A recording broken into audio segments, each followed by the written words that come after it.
The Breakfast Club just got destroyed and embarrassed again by a very familiar guest who I like to refer to as Big V, Vivek Ramaswamy, aka Vivek Pastrami, or however you pronounce bro's last name, all right? I can't pronounce it for the likes of me. But this is a usual suspect at this point because he done destroyed the Breakfast Club on at least 3 different occasions, but they keep on inviting him back. If I'm the Breakfast Club, bro, whenever I see Vivek come on my premises, bro, I'm calling the police, bro. Like, you done got enough bodies on these premises, bro. Like, go find something else to do. But they invited him back to speak on Kamala and the Trump campaign. I could be a very stubborn guy as well, but even I know when to give it up.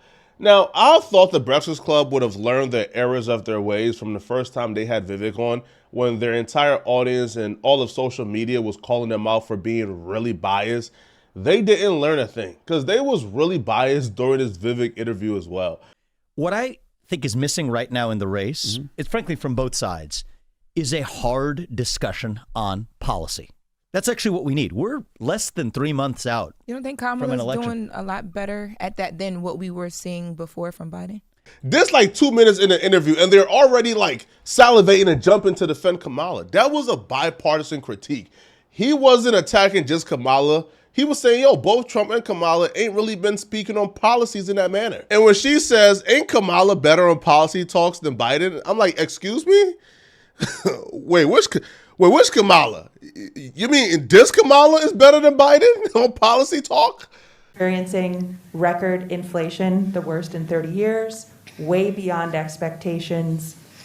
OPEC didn't increase oil production. Can you tell us a little bit about how you would prevent the new spending and your Build Back Better agenda from exacerbating the problem? And also, what else are you going to do to fix this problem with inflation? All right, thank you. Well, let's start with this. Prices have gone up, and families and individuals are dealing with the realities of that bread costs more, that gas costs more. Beating Biden at anything in regards to speaking and engaging isn't that big of a feat, but Kamala isn't doing a good job at it either. Like, regardless of what side you're on, bruh, you have to admit, hearing Kamala speak on policies is like hearing a 3rd grader trying to explain quantum physics. It just comes across as outside of their depths. Now, Vivek will go on to explain how Kamala has been an absolute flip-flopper this entire cycle, right? Like, her stance and her policies is dependent on who she's speaking in front of that day. Going after Kamala Harris for being a flip-flopper or telling audiences what they want to hear, I think is a good line of attack because we don't know what her policies are. So she said a few years ago she's against fracking. Now she says she's not against fracking. A few years ago she said she wanted to have a single-payer healthcare system and a nationalized U.S. healthcare system and abolish private health insurance. She raised her hand when they said, do you favor abolishing private health insurance on the debate stage? She raised her hand. Now her advisors are saying, she won't say, but her advisors are saying she no longer believes that. So I think it's an interesting line of attack to say, are you just going to tell people what they want to hear, or are you going to tell your people what you actually believe about yourself and who you are? That, I think, is an interesting line of attack. And that could include some cultural elements. Going after her for what her racial identity is or isn't, I don't think that's a good line of attack. But the idea that, are you somebody who's going to tell people your actual beliefs, or are you just going to tell whichever audience is in front of you what they want to hear, that I think is valid. He's 100% right, and it's dangerous because you don't know who you're voting for. If your policy is changing based on the room you're in, then how do we know exactly what your policies are, right? It's confusing. Now, Charlamagne the God would attempt to bail out Kamala and make an excuse for her, and try to excuse her flip-flopping. But before we get to Charlamagne the God trying to bail out Kamala and excuse her flip-flopping, let's address the point of, is Kamala flip-flopping? Yes, she is. All right, it's well documented.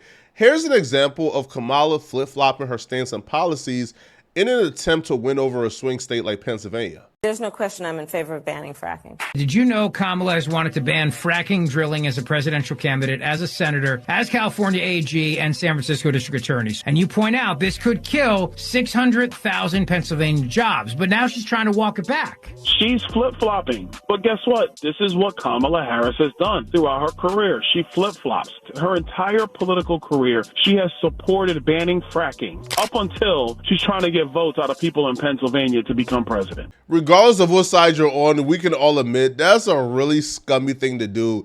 And it's unethical and problematic because if somebody in Pennsylvania is voting for you under the premise that you are pro-fracking, and then you get elected and start taking an anti-fracking stance and they lose their jobs, like that's just, like, that right there is just scummy. Like, nobody can support that.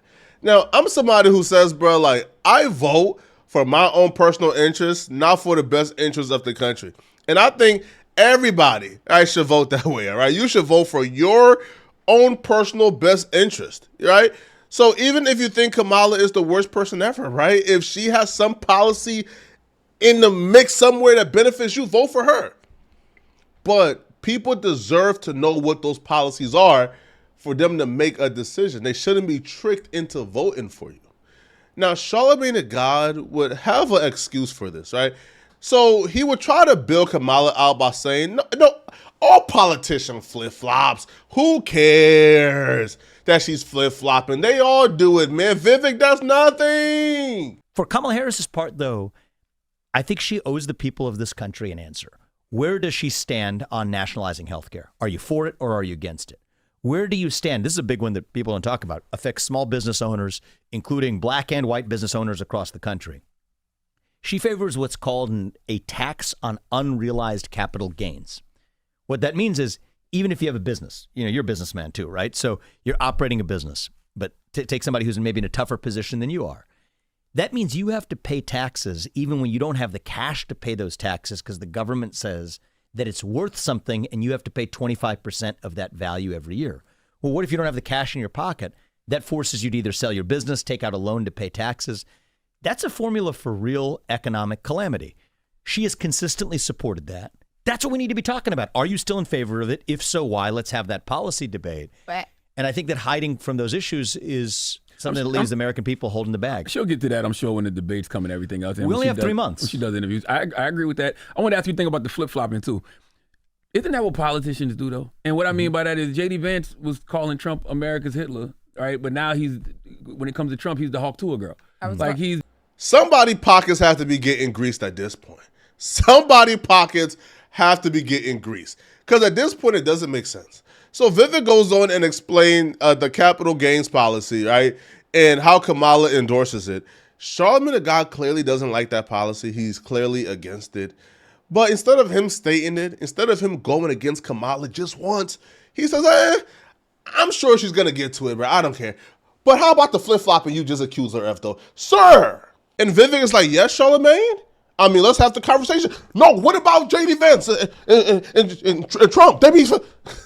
bro, like, it's moments like this that makes you think, like, are they running point for Kamala or are they, doing an interview that's fair to the American public? Because what's going on here? Why can't you guys just sit and let any type of critique of Kamala digest and marinate for more than 5 seconds without inputting Trump into the picture? Right? Or without like pivoting and blaming Republicans? The funniest part of this entire podcast, right, was when Vivek pretty much exposed Tim Walz for lying, right, about his service and serving in the Afghanistan war, right, because he has been exposed for lying about that, right? So Vivek is listing off, the different ways that Tim Walz have lied. And Charlamagne the God goes ahead and blames Republicans for Tim Walz lying about serving in the Afghanistan war, man. Check this out, man. Tim Walz going after him for any part of his military service to say that, you didn't carry a big enough gun on the front line of fire and therefore you didn't serve the country. That's not a good line of attack. But I think an interesting and worthy line of attack is saying that, did you lie about it? Right? There's no obligation in this country to serve in the military. It's honorable if you do. But if you're going to say that you served in a war that you weren't in, then that goes back to the question of honesty. I never served in the military, so I would never address or critique somebody's level of service. If he served in the military for 25 years but never went to war, I can't judge it. But what people are saying is that, during, I guess, like a speaking engagement, Tim Walz did say that he carried weapons into war. And they're saying, listen, buddy, all right, you had various jobs in the military, man, all right? But frontline combat, carrying weapons into war wasn't one of them. And they're saying he lied about going to the Afghanistan war. Hope woke up like many of you did 5 weeks ago and said, Dad, you're the only person I know who's in elected office. You need to stop what's happening with this. I'll take my kick in the butt for the NRA. I spent 25 years in the Army and I hunt. And I gave the money back, and I'll tell you what I have been doing. I've been voting for common sense legislation that protects the Second Amendment, but we can do background checks. We can do CDC research. We can make sure we don't have reciprocal carry among states, and we can make sure that those weapons of war that I carried in war is the only place where those weapons are at. We won't do it by... I didn't, sir, so it's not in my place to critique or address or judge this man's military record. But people who did serve are offended that he stated he grabbed a weapon and was in the middle of the Afghanistan war or war in general. They're saying it's just not true, and it's an insult to a lot of people who did serve. I don't know how that felt like, so I don't have an opinion on it. But what I would say is this, though. Instead of Charlamagne the God addressing the inconsistency, because it would have been easy for him to say, damn, Tim, bro, you got to address that lie, bro. Like, address that, man. Or damn, bro, like, do all these politicians lie? Instead of saying that, or at least addressing them for a second, it felt like Charlamagne the God was actively avoiding any type of sour points, any type of sensitive position when it comes to Kamala and Tim Walz. Like, he was actively avoiding all controversy regarding them and trying to pivot the attention to Trump and J.D. Vance at all times. Because as soon as the Tim Walz accusation got brought up, he completely pivoted and tried to blame Republicans for bringing attention to it. But doesn't that So draw those distinctions. Doesn't that deflect from what Tim Walz, the issue that he's actually brought up, which is there shouldn't be any military-style assault weapons on the streets in the hands of civilians? Because that's really what he was talking about. To me, when you start bringing up... Well, I think there's a few different things going on in the Tim Walz situation. There is evidence in interviews and otherwise that he suggested he served in Afghanistan when he didn't, and that he actually did know before that he was going to be called to Iraq before he decided to actually go run for Congress. I'm not in the business of questioning his service at all, but when you're asking the question, and you haven't heard me talk about this general topic in the media at all myself, but if you're asking me, is it fair game for Republicans to go after him for lying to the public? Yes. Is it smart or a good idea to go after him for military service? No. But I think that for lying to the public, for somebody who's going to be vice president of the United States, that is, I think, a worthy line of attack. But it's still deflecting from the issue of gun violence. Well, Charlamagne the God wouldn't get no critiques whatsoever if he was just upfront. Personally, I like Charlamagne the God. I think Charlamagne the God is the most impactful hip-hop commentator, of his generation. I think he's the second greatest hip-hop commentator of all time. I think Charlamagne the God is needed for the culture. But because he's needed for the culture, he has to be held accountable. You see, if Charlamagne the God was upfront with his agenda saying, yo, I'm a Democrat. I'm supporting Democrats, right? I don't rock with Republicans. Here's why I think y'all should support Democrats. And he was upfront with it and he was going to go with it, cool. But when you take the stance of a neutral arbitrator, when you take the stance of, I don't have a side, I'm not a Republican nor a Democrat, I'm in the middle. When you take that stance, you have a responsibility to be fair and objective and hear out both sides. This interview was clearly indicative of Charlamagne the God has a side. He's a Democrat, right? But you get a lot of pushback, Charlamagne. Right? If you watch this, when you say things like this. You embarrassed to be a Democrat? America isn't. I'm not a Democrat. So, yeah, boy. Yeah, boy. I'm not a Republican either. Yeah, boy. I'm nothing. Yeah. When you take that stance, you have to be held to that stance because you are essentially the only neutral arbitrator I think this culture has if you're truly neutral, if you're truly that. But when you're not that, then what you say comes off as manipulation and as a way to stare a lot of people in the arms of the Democrats. But if that's what you think is best for the community, make your intentions be known. But when you conceal your intentions and conceal your true party affiliations, And then you go on these interviews and say things like this. And I think Republicans, by the way, are making a mistake, too. I don't think that going down the road of, I think both sides, calling the other side weird, I don't think that's productive. Now, Republican responses of personal attacks in response, I think we would be better served in this election as Americans if for the next 3 months we have a vigorous debate on policy. Which policies are better going to lift up Americans? Yeah, I don't think... and we're not doing it yet. The reason I don't like I'm not going to say I dislike the term weird. I just think it undersells a lot of the damage that Republicans are doing to this country, just labeling it weird. Charlamagne the God claiming to be this enlightened centrist is the easy way out. Charlamagne the God understands that his audience, like myself and others who grew up on Brilliant Idiots, who've been watching Charlamagne the God since we were in elementary school, damn near, he understands that, like the audience that he crafted for himself away from the Breakfast Club, that audience isn't really pro-liberal, right? They're not pro-Democrat. So, like, he can't really, outright say, yo, I'm liberal, because he loses that audience.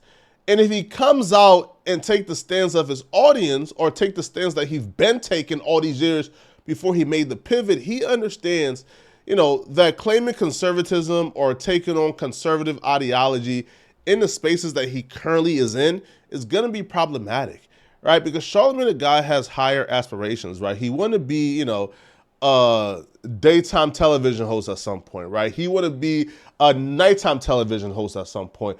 He wants to ascend and go in certain doors that you're not going to get into, right? If you're masquerading around as a black conservative.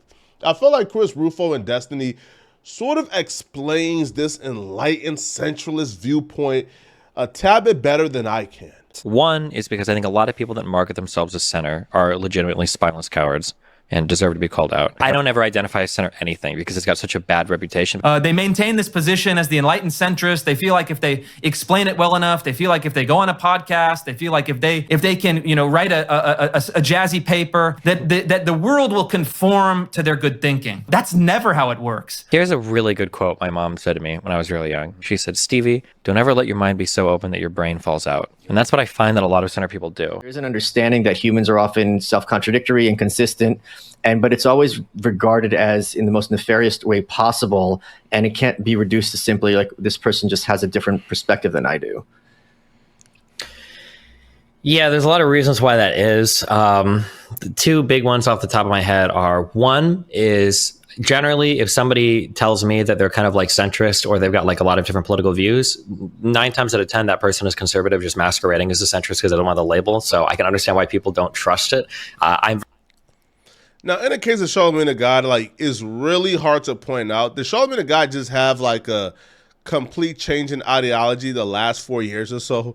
Or is Charlamagne the God a conservative masquerading as a centrist so he can still operate in the rooms of the liberals? So when he essentially do these favors for these like Democratic presidential, like candidates, right? Where he pretty much says, yo, listen, I will push your agenda on the radio almost every day in exchange for when I come calling, answer the phone, right? Because, right, if he was saying, yo, listen, bro, I'm a conservative, then it'll be impossible to flop back and forth between, working for the agenda and then having your real opinions on Brilliant Idiots.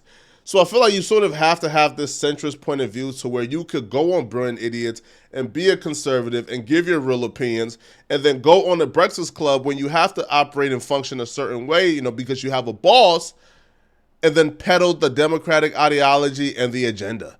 All right, so I feel like, like Charlamagne the God is a centrist because he has to flip-flop back and forth in order to, to still function in his industry. Very sympathetic towards that view. There are a lot of people like Dave Rubin, for instance, that'll be like, oh yeah, like I'm a liberal, like I'm still centered up, but like ostensibly, every single thing they defend, they're going to defend Trump on every single decision they make. They're going to constantly attack any left-leaning establishment, any left-leaning position. The Nazis were actually, socialists because it says National Socialists, and Democrats were the slave owners and blah, blah, blah. So I can understand why people are reticent to embrace somebody that has like a smattering of political positions or, describe themselves as center-leaning. I don't trust those people. I don't even like to describe myself as center-leaning or like a centrist for that reason. And then Honestly, I agree. I feel like until Charlemagne the God comes out and actually picks a side and let it be known who he stands with, bruh.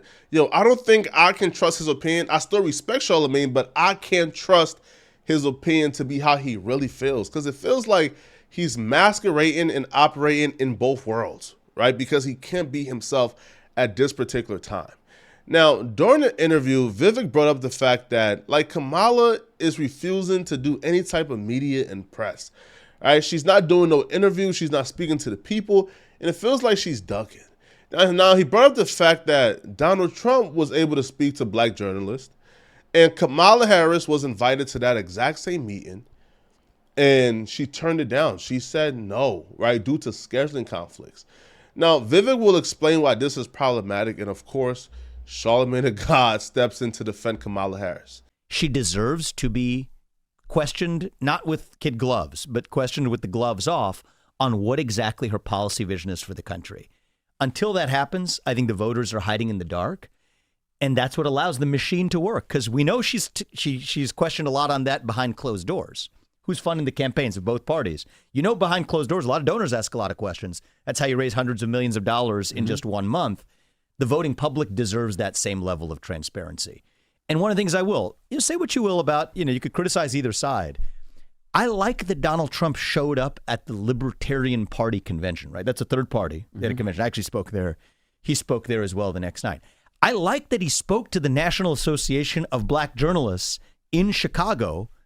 I'd love for Kamala Harris to show up at the National Association of Black Journalists. Well, she wanted to, but they wouldn't let her do the virtual thing. She does have a day job. But the day She's still job, vice president. No, but the day job is running. Come on. At this point, she is going full time, reading off a teleprompter at the rallies, the same thing 4 times a day. She should show up for that interview. If Donald Trump sits down with the National Association of Black Journalists, I'm sorry, a scheduling excuse is not a valid reason for the. But don't we? He's 100% right. And Charlemagne the guy even threw himself in the fire trying to make an excuse for Kamala and using a scheduling conflict as to why she hasn't done it yet is blasphemy. Because if Trump can throw himself in that fire to get grilled, interrogated, attacked for an hour, stood in the fire and answered questions, why can't Kamala? Trump is the former president. Trump is currently in the lead. It feels like a lot of us are just giving Kamala a lot too soon without her really earning it or deserving it, bruh. Right? Because think about it. Trump put himself in this fire. This man walked into a room for the National Association of Black Journalists. Yo, this is like not even an away game, bro. Yo, this is like hostile territory. And he walked in. Yo, look.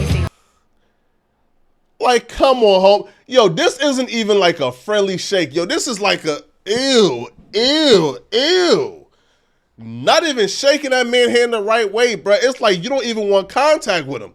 Like, yo, based on this body language right here, bro, yo, she was going to be on BS with Trump. Thank you. And she was. Mr. President, we so appreciate you giving us an hour of your time. I want to start by addressing the elephant in the room, sir. A lot of people did not think it was appropriate for you to be here today. And that's why they felt like they had to go hard on Trump. But watch how Trump stood in the fire and answered all the questions. Mind you, Kamala Harris hasn't done nothing like this and probably won't ever. Pushed false claims about some of your rivals, from Nikki Haley to former President Barack Obama, saying that they were not born in the United States, which is not true. You have told 4 congresswomen of color who were American citizens to go back to where they came from. You have used words like animal and rabid to describe black district attorneys. You've attacked black journalists, calling them a loser, saying the questions that they ask are, quote, stupid and racist. You've had dinner with a white supremacist at your Mar-a-Lago resort. So my question, sir, now that you are asking black supporters to vote for you, this right here is the queen of race bait, but I apologize. Come on. Question, sir, now that you are asking black supporters to vote for you, why should black voters trust you after you have used language like that? Well, first of all, I don't think I've ever been asked a question in such a horrible manner. First question. You don't even say, hello, how are you? Are you with ABC? Because I think they're a fake news network, a terrible network. Mind you, by the way, right? Yo, this is an away game. Yo, the aura is immaculate here. Yo, this is an away game. He's playing an away game right now. Yo, this is like Bron at the Celtics home, bruh. This is like game 6 of the Eastern Conference. We've seen how Bron choked. But nonetheless, though, right? Yo, it's an away game and they're being hostile. And this man got so much aura, bro. Yo, he's winning over the room, bro. He got the audience laughing and clapping for him already. And he right. You ain't even greet the man. You ain't even say, how are you? But you got right into like the race baiting. And I think it's disgraceful that I came here in good spirit. I love the black population of this country. I've done so much for the black population of this country. I think it's a very nasty question. I have answered the question.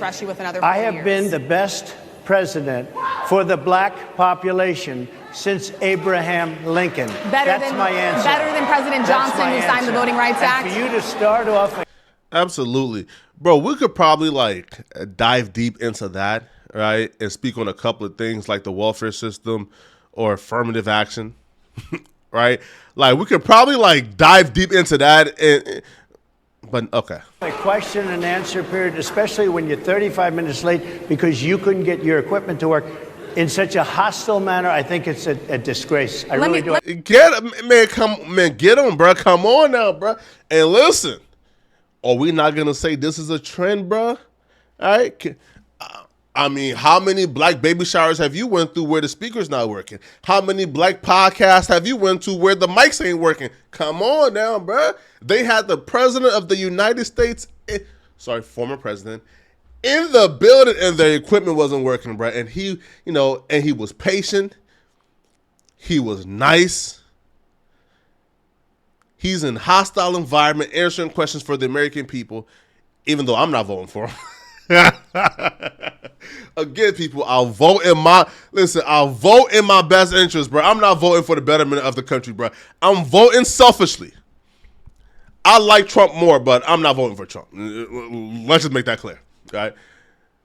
But still, this right here is the true pedigree of a leader. You standing in the fire to speak to a demographic that you think needs to be spoken to. And he's absolutely right. Let me just ask a follow-up, sir, and then we'll move on to other questions here.